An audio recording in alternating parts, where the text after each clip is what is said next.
All right, so this is video number 1 of a series of videos on all of the steps on how to write your DBQ. Uh, Again, these are the steps on how to write the DBQ. I'll be making individual steps on the other stuff later on. So again, DBQ, how to write it.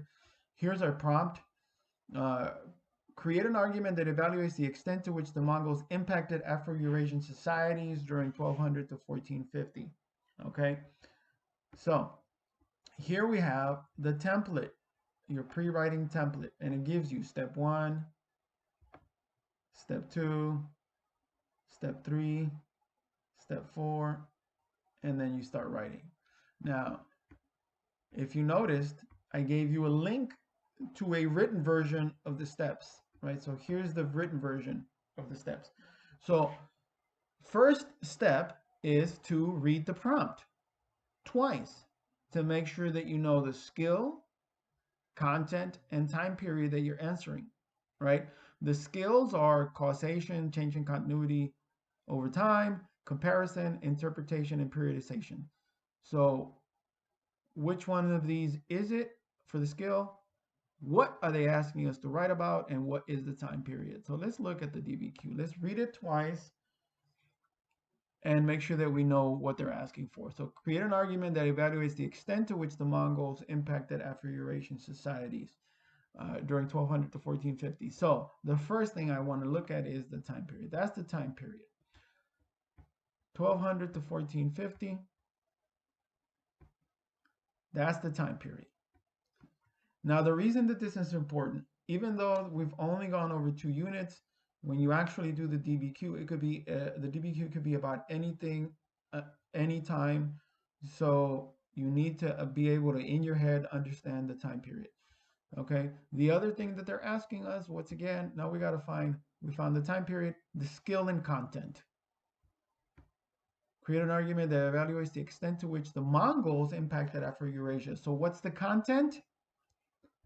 The Mongols. So we got to write about the Mongols. Now, what do we have to write? What is the skill? Let's think about the 3 major skills that I always talk about. Cause and effect, continuity and change, compare and contrast. Are they asking us to compare and contrast 2 different things? No. Are they asking us about continuity and change? Well, let me read it again. Create an argument that evaluates the extent to which the Mongols impacted.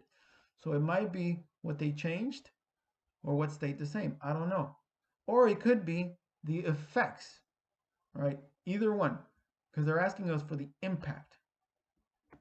Impact, that's the skill. It could be either continuity and change or cause and effect. I won't know until I read the documents, okay? Let's go to the steps. Now, during this time, this is also the time where you need to think about contextualization, like what's going on at that time, right? Explain the historical events in 3 to 4 sentences. Actually, 3 to 4 sentences, not 1 or 2, 3 to 4 sentences. Um, so what was going on during this time period?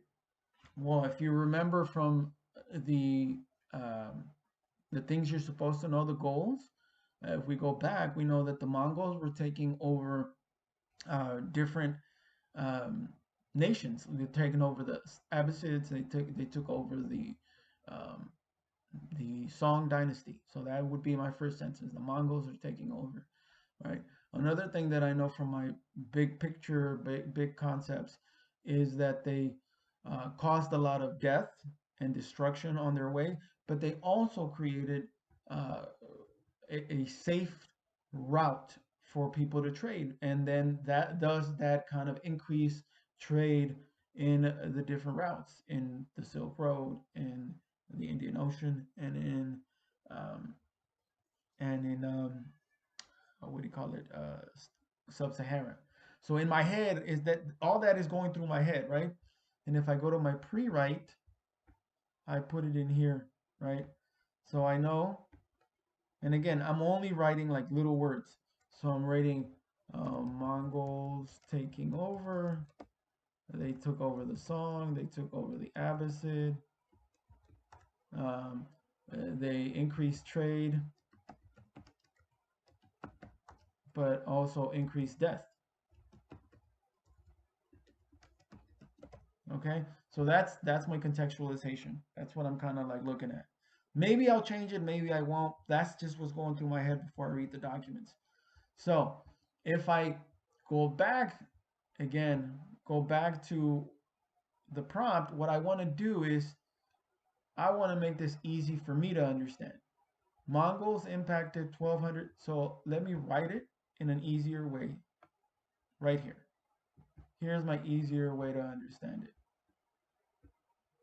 What were the effects of the Mongols on Afro-Eurasia from 1200 to 1450? Right? So that ends step number 1. So that's step number 1. I figured out what they're asking. I gave a little context. Now I can move on to step number 2.